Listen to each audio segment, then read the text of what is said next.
Hindi grammar के अलंकार पाठ ने मेरे पोपलूस को बहुत परेशान किया है ना। कोई बात नहीं, जितना परेशान करना था कर लिया। अब इस वीडियो को एंड तक देखते हो तो आई प्रॉमिस के अलंकार पाठ ऐसा क्लियर होगा कि लाइफ टाइम तुम लोग नहीं भूलोगे। ऐसे ऐसे ट्रिक्स बताऊंगा, ऐसे ऐसे हैक्स बताऊंगा ना कि तुम्हारा मन खुश हो जाएगा। एक एक सेकंड में तुम लोग पकड़ लोगे कि कौन सा वाक्य कौन सा अलंकार हो जाएगा। और हाँ, ये वाले जो ट्रिक्स मैं तुम्हें बताने वाला हूं ना, ये अपनी क्रश को जाके बता दोगे ना यार, वो तो सेट है भाई। तो यार एंड तक जरूर देखना वीडियो को। Hello peoples, this is your Ayush Ben. यार आज की वीडियो में हम लोग आग लगाने वाले हैं, धुआं धुआं कर देंगे अलंकार पाठ को।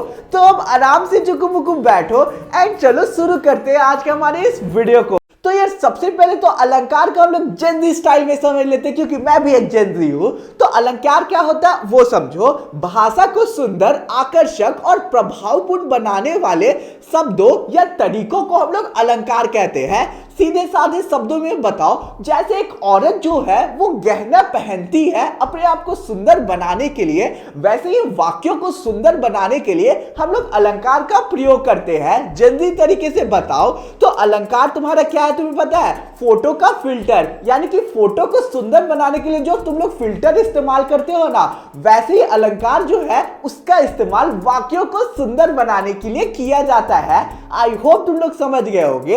अब नेक्स्ट टेम्पलेट स्क्रीन पे दिख रहा होगा। अलंकार के कितने टाइप्स है ये समझ लो और क्या क्या पढ़ना है हमें। अलंकार के दो टाइप्स है, पहला है अर्थ अलंकार, दूसरा है शब्द अलंकार। शब्द अलंकार तुम्हारे जो सिलेबस है उसमें से क्रिस क्रॉस है, नहीं आएगा। अर्थ अलंकार आएगा, उसमें तुम लोगों का उपमा, रूपक, उत्प्रेक्षा, अतिशयोक्ति और मानवीयकरण अलंकार आने वाला है। तो यार इस चैप्टर को तो मैं बहुत अच्छे से एक्सप्लेन कर दूंगा, लेकिन धीरे धीरे एग्जाम्स पास आ रहे हैं एंड इसके लिए क्वेश्चन प्रैक्टिस नहीं करोगे तो तुम लोग फंस सकते हो। इसलिए मैं तुम लोगों को अनअकैडमी के T20 इमर्ज टेस्ट सीरीज को रिकमेंड करना चाहता हूं, जो कि फ्री ऑफ कॉस्ट है। इसका कॉन्सेप्ट बहुत ही ज्यादा सिंपल है। हर वीकेंड पे एक बड़ा फुल सिलेबस टेस्ट कंडक्ट करवाया जा रहा है और रोज शाम 4 बजे 20 MCQ का टेस्ट कंडक्ट करवाया जा रहा है, जिसमें पार्टिसिपेट करके फ्री में एनरोल करके ये जान सकती हो तुम लोग कि तुम्हारी प्रिपरेशन कहां तक पहुंची है। अब मैं तुम्हें बता देता हूं कि कैसे इस टेस्ट सीरीज में एनरोल कर सकते हो। डिस्क्रिप्शन में दिए गए लिंक पे क्लिक करोगे तो इनके पेज पे लैंड कर जाओगे, जहां पे सबसे ऊपर T20 emerge MCQ test series 2026 लिखा हुआ मिलेगा। थोड़ा नीचे स्क्रॉल करोगे तो यहाँ पे सारा डिटेल्स इंफॉर्मेशन गिवन है। फिर ऊपर जाओगे तो तुम लोगों को एनरोल का बटन मिल जाएगा, नंबर के डाल के एनरोल कर लेना और तुम लोग सिंपली से एनरोल हो जाओगे। और कोड मांगे तो अनलॉक कोड डाल देना। संडे वाला टेस्ट बहुत ज्यादा इंपॉर्टेंट है, तो उसे गलती से भी मिस मत करना। तो अब चलो हम लोग अलंकार के टाइप्स को समझ लेते हैं। तो यार हमारा सबसे पहला अलंकार है उपमा अलंकार। इसकी परिभाषा समझ लेते हैं। जब काव्य या गाद्य में एक वस्तु या व्यक्ति की तुलना किसी दूसरे वस्तु या व्यक्ति से की जाती है और दोनों के बीच समानता बताई जाती है तो वहां उपमा अलंकार होता है। सीधे साधे मेरे शब्दों में समझो तो जहां पे वाक्य में दो चीजों के बीच समानता बताई जाए ना, वहां उपमा अलंकार लिख देना।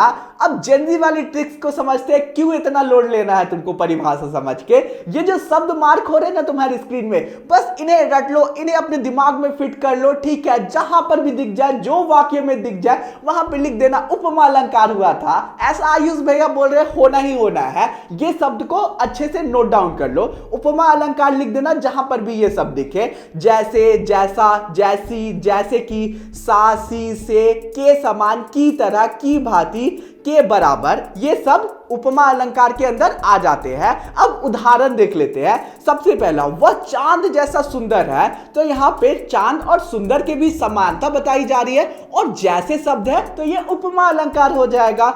उसका मन दूध जैसा साफ है, तो देखो दूध और साफ के बीच समानता बताई जा रही है। जैसे है बीच में, जैसा है बीच में, यहाँ पे जैसा शब्द दिख रहा है तो ये उपमा अलंकार हो जाएगा। वह शेर सा बहादुर है, शेर और बहादुर शब्द के बीच समानता बताई जा रही है और बीच में सा शब्द है तो ये उपमा अलंकार है। आगे देखो, उसका धैर्य सागर के समान गहरा है, यहाँ पे के समान दिख गया तो उपमा अलंकार है। रात काली सी छाई है, काली और छाई है, ये तुम लोगों का समानता दिखा रहा है, ठीक है, और सी शब्द है बीच में, तो ये उपमा अलंकार होगा। आई होप क्लियर होगा। कहीं पे भी डाउट होगा नीचे कमेंट करके जरूर पूछना, मैं कोशिश करूंगा रिप्लाई देने का। और चैनल पे नए हो तो सब्सक्राइब कर देना। इस वीडियो का लाइक हम रखते हैं 5K लाइक्स। देखता हूं कि मेरी पोपलू गैंग में कितना ताकत है 5K करवाने का। अब सेकेंड है हम लोगों का उत्प्रेक्षा अलंकार। इसका परिभाषा देख लेते हैं। जब किसी वस्तु या भाव में कवि कल्पना या संभावना व्यक्त करता है और उसे किसी अन्य रूप में मान लेता है तो वहां उत्प्रेक्षा अलंकार होता है। थोड़ा परिभाषा कंफ्यूजिंग है ना, कोई बात नहीं, तुम्हें क्यों कंफ्यूज होना, जेंजी वाली गोल्डन ट्रिक को समझते हैं। ये जो शब्द है ना, जहां पर भी दिख जाए वहां आंख बंद करके लिख के आ जाना कि वो है उत्प्रेक्षा अलंकार। समझ रहे हो, आयुष भैया का ट्रिक है। जहां पर भी ये शब्द दिख जाए वहां उत्प्रेक्षा अलंकार कंफर्म्ड है।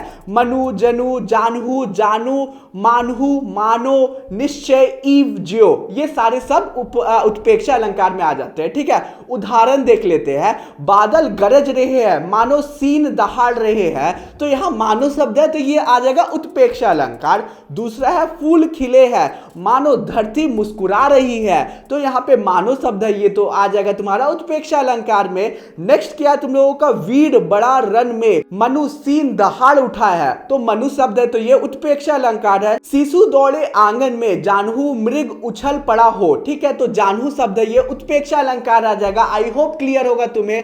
तो अब चलो हमारे तीसरे अलंकार की तरफ चलते हैं, जो कि अतिशयोक्ति अलंकार है। बहुत इजी पीजी है। परिभाषा देखते हैं। जब किसी वस्तु, व्यक्ति या भाव का वर्णन वास्तविकता से बहुत बढ़ा चढ़ाकर किया जाए तो वो अतिशयोक्ति अलंकार में आ जाता है, ठीक। यहाँ पे अतिशयोक्ति का क्या मतलब होता है, बहुत बढ़ा चढ़ाकर किसी भी चीज के बारे में बोलना। अब जेंजी गोल्डन ट्रिक समझ लेते हैं। अगर पंक्ति हकीकत में संभव ना लगे, ठीक है, यानी कि कोई भी पंक्ति है, कोई भी वाक्य है, वो तुम्हें हकीकत में संभव ना लगे तो वो तुम लोगों का अतिशयोक्ति में आ जाएगा, ठीक है। और बहुत बढ़ा चढ़ा के बात की जाए, यानी कि कोई भी वाक्य में बहुत ज्यादा बढ़ा चढ़ा के बात की जाए और ऐसा चीज बताया जाए जो कि पॉसिबल नहीं है, तो वो अतिशयोक्ति अलंकार है। तुम्हें पढ़ के ही पता चल जाएगा, ठीक है। ये दो चीज याद रखना, यानी वाक्य में वो चीज बताया जाएगा पॉसिबल नहीं है और बहुत बढ़ा चढ़ा के बोला जाएगा। समझ लेते हैं उदाहरण की हेल्प से।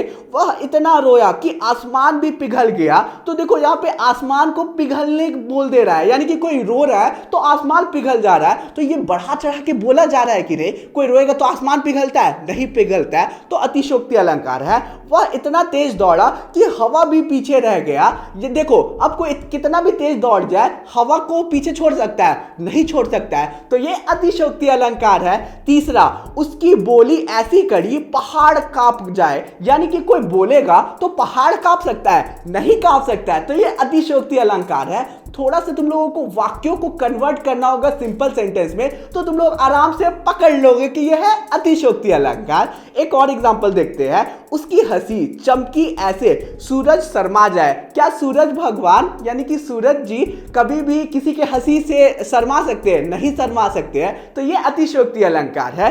क्लियर होगा। चौथा अलंकार की तरफ चलते हैं, जो कि है मानवीयकरण अलंकार, मोस्ट इजी अलंकार। क्या परिभाषा देखो, जब प्राकृतिक वस्तुओं जैसे पेड़ पौधे, बादल आदि में मानवीय भावनाओं का वर्णन हो, यानी निर्जीव चीजों में सजीव होना दर्शाया जाए, तो वो मानवीयकरण अलंकार है। मतलब क्या, जैसे कि पेड़ पौधे या फिर कोई भी नेचुरल चीजों को ह्यूमंस की एबिलिटी दे देना, ह्यूमन की खासियत दे देना, वहां पे तुम लोगों का मानवीयकरण अलंकार हो जाएगा। मतलब कि जो इंसान की खासियत होती है ना, वो नॉन लिविंग वस्तु को दे दी जाती है, तो वहां पे मानवीयकरण अलंकार हो जाता है। ठीक है, मानवीयकरण मतलब निर्जीव को इंसान बना देना, यानी कि मरा हुआ चीज को इंसान का खूबी दे देना। गोल्डन ट्रिक, जेंजी ट्रिक क्या है वो देखो। चीज इंसान नहीं हो, यानी कि वाक्य में जिस चीज के बारे में बताया जाए वो इंसान नहीं होगा, सबसे पहला चीज। दूसरा क्या है, लेकिन वह हंसे, रोए, बोले, सोचे, नाचे आदि, यानी कि जो निर्जीव चीज है ना, वो ये सारी चीजें करना चाहिए, चाहे वो कभी बोल रहा होगा, चाहे वो हंस रहा होगा, चाहे वो दौड़ रहा होगा, चाहे वो सोच रहा होगा, चाहे वो नाच रहा होगा। यानी कि निर्जीव चीज ये सारी चीजें जहां पर भी वाक्य में करते हुए मिल जाए तो वहां पे क्या होगा, मानवीयकरण अलंकार होगा। आई होप क्लियर होगा। उदाहरण से सारी चीजें और अच्छे से क्लियर करते हैं। सबसे पहले, नदी गुनगुनाती हुई राह चल पड़ी। क्या नदी गुनगुना सकती है, कभी बोल सकती है, गाना गा सकती है? नहीं गा सकती है। तो यहाँ इंसान की एबिलिटी नॉन लिविंग थिंग को दे दी गई है। तो यह है मानवीयकरण अलंकार। दूसरा क्या है, हवा शरारत करके आंचल खींच गई। क्या हवा किसी का आंचल खींच सकती है? इंसान तो किसी का आंचल खींच सकता है, लेकिन हवा नहीं खींच सकता है। तो यहाँ पे इंसान की खूबी दे दी गई है। तो यह है तुम्हारा मानवीयकरण अलंकार। तीसरा क्या है, चांद लजाकर बादलों में छिप गया। क्या तुम्हारा जो चांद है वो किसी से शर्मा के बादलों में छिप सकता है? नहीं छिप सकता। यहाँ पे इंसान की खूबी दे दी गई है, क्योंकि इंसान ही शर्माता है और फिर कहीं जाके छिप जाता है। वैसे चांद तो नहीं कर सकता है, क्योंकि चांद तो फिक्स अपना पोजीशन पे रहता है, वो नेचुरल चीज है। तो यहाँ पे मानवीयकरण अलंकार हो गया। नेक्स्ट देख लेते हैं, रात थक कर धीरे धीरे सो गए। क्या कभी रात थक कर सो सकती है? नहीं सो सकती है। सोता कौन है? इंसान सोता है। तो इंसान की खूबी दे दी गई है नॉन लिविंग थिंग को। तो ये मानवीयकरण अलंकार हो जाता है। आई होप तुम लोगों को समझ आ गया होगा। तो यार अब हमारा पांचवा और आखिरी अलंकार है रूपक अलंकार। इसको अच्छे से समझना। जब उपमेय और उपमान में कोई भी भेद ना दिखाकर एक को ही दूसरे के रूप में प्रस्तुत किया जाए तो वो उपमा अलंकार होता है।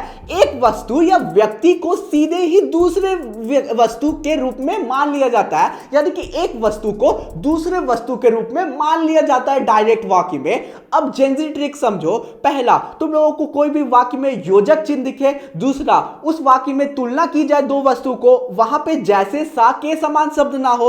और चौथा, एक चीज को सीधे दूसरी चीज बना दिया जाए, यानी कि एक चीज को दूसरी चीज में कन्वर्ट कर दिया जाए वाक्य में, तो वहां पे क्या होगा? रूपक अलंकार होगा। ठीक है, उदाहरण से समझो और अच्छे से क्लियर होगा। गंगा जल का मैला है शीतल, जीवन मृत्यु का यही फूल। तो यहाँ पे गंगा जल का, यानी कि गंगा माँ का जो जल है उसे जीवन मृत्यु से कंपेयर किया गया है। दूसरा, माँ ममता की मूर्ति है, तो माँ की तुलना तुम्हारा ममता की मूर्ति से किया गया है। तीसरा, आशा जीवन की किरण, तो आशा जो शब्द है उसकी तुलना तुम्हारे किरण से की गई है। चौथा, गुरु ज्ञान का दीपक, तो गुरु जो शब्द है उसकी तुलना तुम्हारे दीपक से की गई है। पांचवा, बचपन जीवन का बसंत है, तो बचपन का तुलना तुम्हारे बसंत ऋतु से की गई है। तो आई होप तुम लोगों को समझ आ गया होगा। तो यार एक इजी पीजी ट्रिक समझाओ जो मैंने तुम्हारे लिए निकाल के लाया है, क्योंकि रूपक अलंकार डिफिकल्ट था एंड कोई भी ट्रिक नहीं मिल रहा था। तो एक ट्रिक मुझे समझ आया। सपोज करते हैं कि एक वाक्य गिवन है जिसे तुम्हें समझ नहीं आ रहा कि ये कौन सा अलंकार है, रूपक अलंकार है कि नहीं। तो सिंपली तुम्हें चार जो अलंकार जो मैंने अभी तक एक्सप्लेन किए वो तो इजी पीजी है, उसे अप्लाई करके देख लेना वाक्य में। अगर वो वाक्य जो है वो चार अलंकार नहीं हुए जो पहले मैंने एक्सप्लेन किए, तो वो आखिरी अलंकार रूपक अलंकार ही बचेगा। तो इससे क्लियर हो जाना कि वो पर्टिकुलर वाक्य तुम्हारा रूपक अलंकार है। तो यार इसी के साथ आज का हमारा पूरा पार्ट बहुत ही अच्छे से क्लियर होता है। चैनल पे नए हो तो सब्सक्राइब कर देना, वीडियो को लाइक कर देना, और हाँ यार इंस्टा पे होगा तो इंस्टा पे फॉलो कर लेना। और नोट्स चाहिए होगा जिससे मैंने एक्सप्लेन किया तो वो टेलीग्राम ग्रुप में मैं सेंड कर दूंगा, लिंक डिस्क्रिप्शन में मिल जाएगा। तो यार अब मिलते हैं नेक्स्ट वीडियो में। Bye bye.